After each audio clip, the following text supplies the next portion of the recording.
Furthermore, when you look at the size of the hole at the Pentagon, it was approximately 65 feet across, and the height of the Pentagon is approximately 73 feet. From wingtip to wingtip, a 757 is 124 feet 10 inches. From nose to tail, a 757 is 155 feet and 3 inches in length, and the height is 44 feet and 6 inches. However, when you look at the hole at the Pentagon, you'll find that it's only approximately 65 feet across. How does a plane of those dimensions fit into a hole only 65 feet across? Upon further inspection, we found that the damage at the Pentagon was completely and totally inconsistent with the damage of the planes that had hit the World Trade Center. I mean, after all, the planes that hit the Trade Center created a fire so intense that it fatigued the steel and collapsed the buildings, or so that's what we were told. And yet when you look at the left side of the Pentagon, you'll note that there is very little, if any, smoke damage or heat damage at all. On the third floor, it's very plain to see a file cabinet with a computer monitor. Neither of them are damaged. On the second floor, you can see a wooden desk. It hasn't burned. And on the first floor, a very curious sight indeed, a wooden stool with a book that is laying and open. The pages aren't even singed. Now, each of the planes involved in the September 11th attacks had embarked upon transcontinental flights, which means that they had a majority of their fuel left over when they hit their respective targets.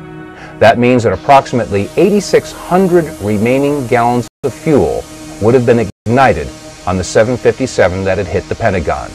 Again, we look at the photograph and ask ourselves, is the smoke and heat damage consistent with that amount of fuel being ignited?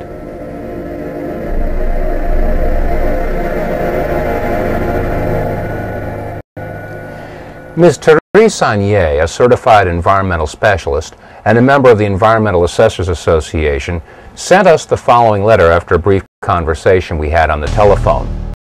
She had said to us that the amount of fuel that would have been left in the aircraft that had hit the Pentagon would basically have reduced that section of the Pentagon to rubble and would have burned for days.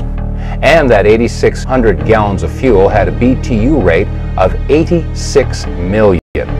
She also stated that looking at the total weight of this aircraft in conjunction with its velocity, the Pentagon should have been reduced to the thickness of a pancake.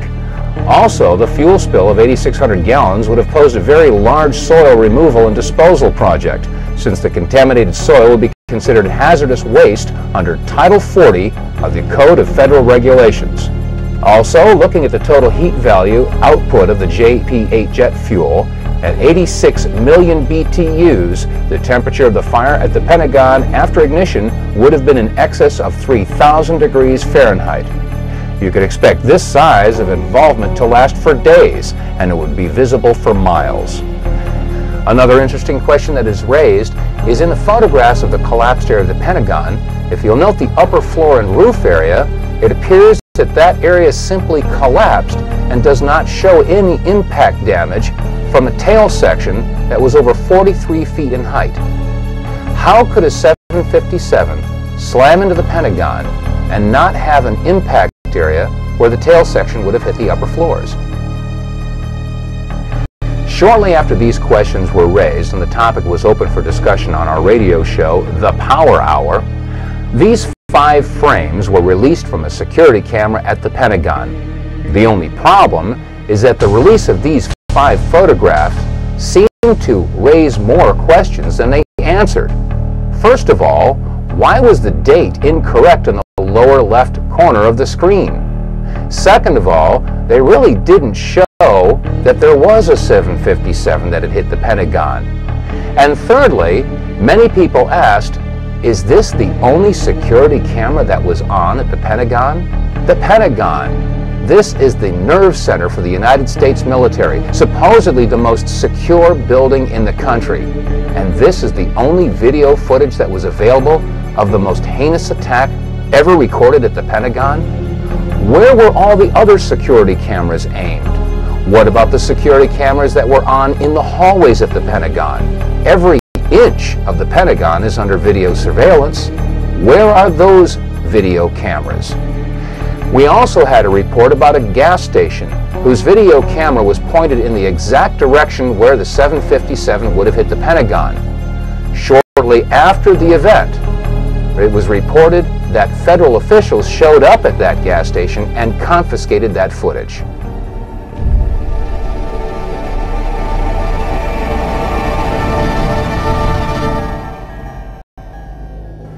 In addition to all the magazines that hit the newsstands and the supermarket checkouts, there was a flurry of book releases that hit the local bookstores and, in some cases, the book section of your local grocery store. One book is America Attacked, which was released by University Press of California, and it was edited by Sarah Jess, Gabriel Beck, and R. Joseph. In reference to the attack on the Pentagon, on page 194 it states, "The jet had plowed a crater 100 feet wide that ripped away the walls of all 5 stories of the building, collapsing the outermost rings which encircle the Pentagon." In this picture, we ask, do you see a crater 100 feet wide or 50 feet wide? How about in this picture or this picture? It doesn't appear that there was any crater at all. They went on to say that it had ripped away the walls of the 5 stories of the building, collapsing the outermost rings, which encircle the Pentagon. Now, there should be no question that the outer rings of the Pentagon have indeed collapsed. We've seen pictures from one angle, from another angle, and America has seen these pictures. We all assumed that that was the damage that was caused by the 757 hitting the Pentagon. But shortly after the release of the article From Deception to Revelation, we were sent some photographs that were taken apparently right after the event and before the outer walls had collapsed. When examining these photographs, we can clearly see that the area in question had not yet collapsed. In fact, there is very little evidence of a hole big enough to accommodate a 757. The hole that we do see is approximately 14 to 16 feet across. Question: how does a 757 fit into a 16-foot hole and leave no damage or wreckage on the outside of the Pentagon? These are questions that deserve serious scrutiny.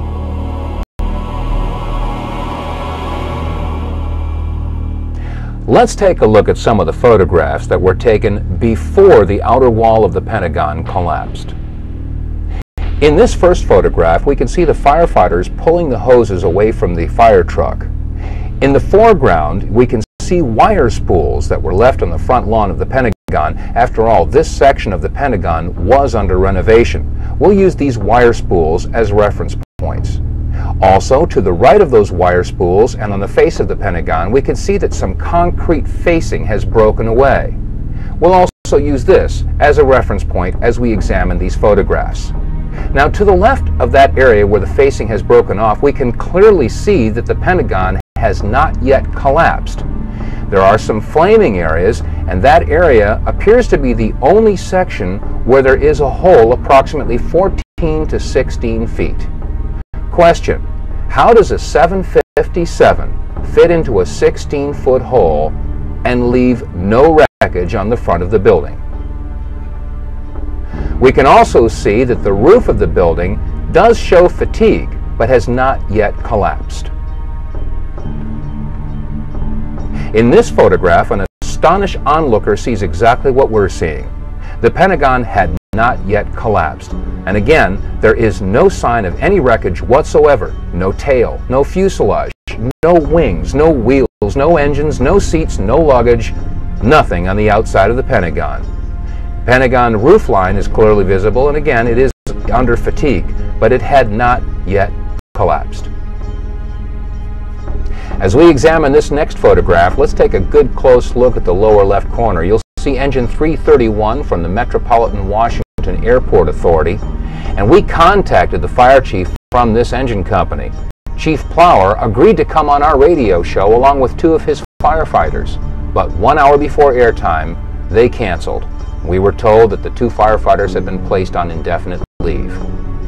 When we look at this photograph, we can see that the fire retardant foam is being sprayed on the front of the Pentagon, and again, The area in question had not yet collapsed.